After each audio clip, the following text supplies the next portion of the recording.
Perjuangan bersama, di mana harus kita nikmati bersama untung ruginya, plus minusnya, dan lain sebagainya untuk keberkahan kemakmuran kota Cilegon.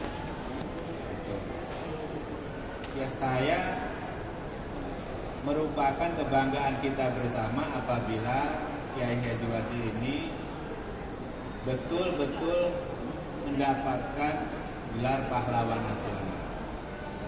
Karena otomatis kalau Kiai Haji Wasitnya dapat gelar pahlawan nasional, maka seluruh syuhada, para pejuang juga terlibat di dalamnya. Itu yang ingin saya sampaikan. Jadi perjuangan ini bukan perjuangan individual, tapi perjuangan secara keseluruhan masyarakat kota Cilegon dan Banten. Kenapa Banten? Karena memang yang berjuang bukan hanya orang Cilegon, bukan hanya orang Serang, bukan hanya orang Pandeglang, tapi semua turun. Adapun besar kecilnya keikutsertaan partisipasi dalam perjuangan tersebut adalah sangat relatif. Dengan tidak memberikan informasi kepada Belanda tentang keberadaan Kiai Haji Wasit dan pasukannya, itu pun sudah merupakan suatu perjuangan yang mungkin itu sangat besar. Karena kalau semua orang harus menyampaikan apa adanya dan menunjukkan posisi Kiai Wasit saat itu, ya cepat ketangkapnya, kan gitu ya. Tapi karena mereka ini pasukan-pasukan yang dikirim itu bukan pasukan ecek-ecek, ya Pak Prof ya. Ini Kopassusnya orang Belanda langsung, ya sebagaimana yang disebutkan tadi, yang satu peleton terakhir itu sebagai yang terakhir yang diturunkan di Anyer itu adalah pasukan yang secara khusus yang sudah terlatih untuk mengejar Kiai Haji Wasit. Seperti itulah kira-kira ya. Jadi saya harapkan dari cerita ini, dari peristiwa ini kita bisa mengambil hikmah. Hikmahnya yaitu mengambil semangat juang. Sebagaimana yang saya sampaikan kemarin saat ziarah atau sekarang jelas bahwa semangat ini nggak boleh luntur untuk generasi penerus kita. Karena semangat inilah yang mengantarkan kita ke depan pintu kemerdekaan Republik Indonesia. Di mana kok bisa nyampe ke Indonesia Pak Haji? Kan gitu ya. Kok bisa ke Indonesia bisa mau Cilegon doang? Kan gitu ya. Kaitannya dengan Indonesia mungkin karena spesial tadi Pak Prof ya menceritakan Kiai Wasitnya. Kenapa Indonesia? Itu kan Cilegon doang.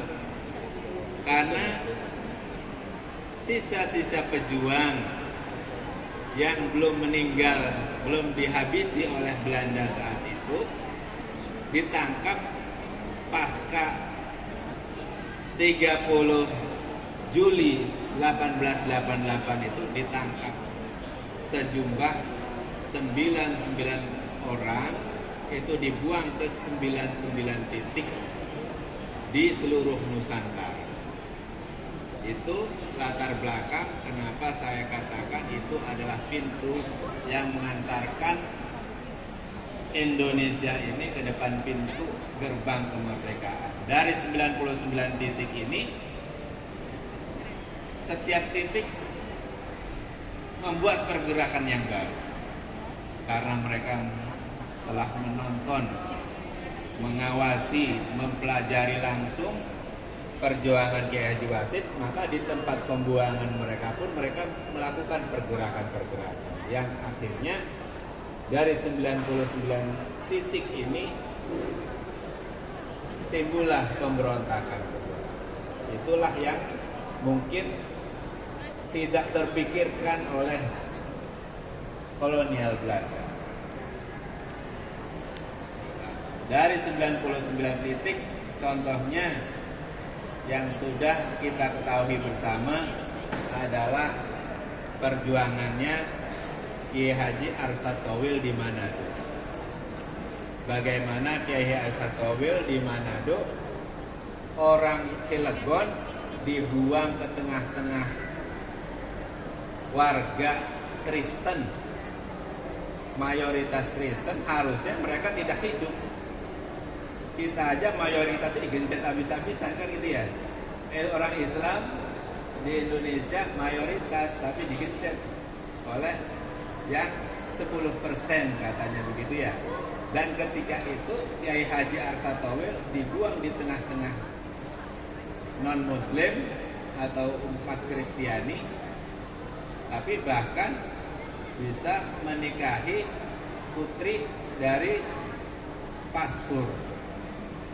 Seperti itulah bagaimana kita pikir kenalan aja mungkin ditendang dulu gitu.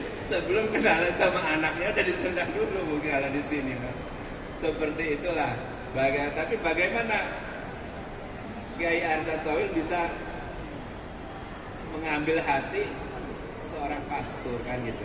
Bahkan di sana menjadi tokoh besar yang dikagumi oleh masyarakat Manado dan sekitar. Itulah contoh kecil yang sudah kita ketahui bersama. Dan tempat-tempat lain, contohnya tadi di Padang, ya, di Bukit Tinggi juga sudah ada cerita bahwa Kiai Haji Haris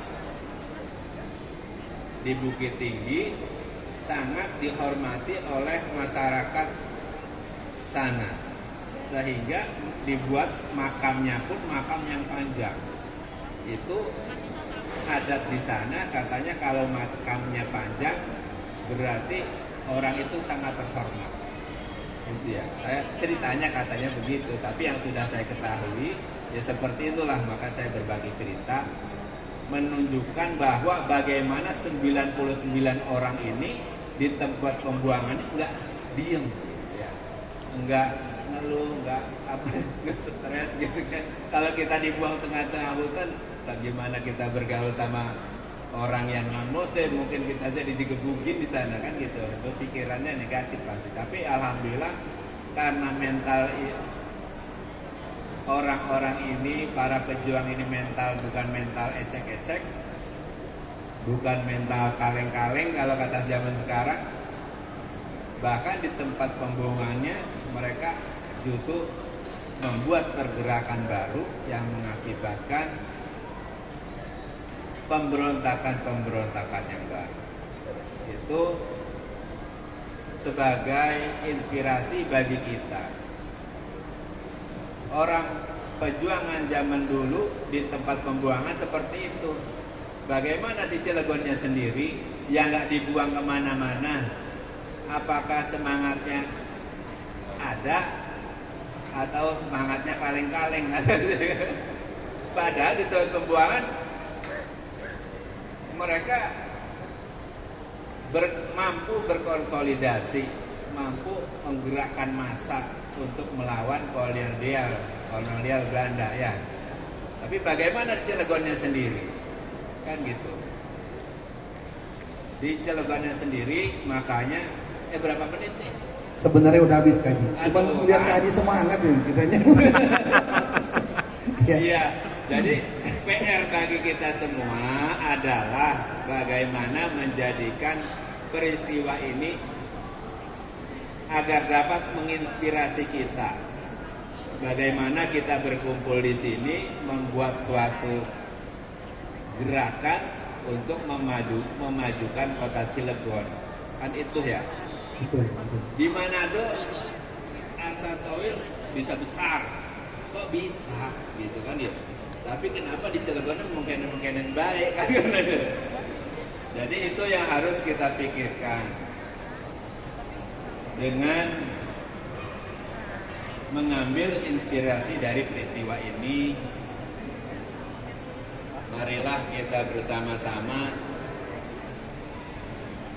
mencari benang merah di antara kita. Kan gitu ya. Benang merah di antara kita nih, bagaimana caranya supaya kota Cilegon ini memberikan keberkahan bagi kita semua. Kalau kita semuanya ini mendahulukan egoisme, mendahulukan emosi, mendahulukan kepentingan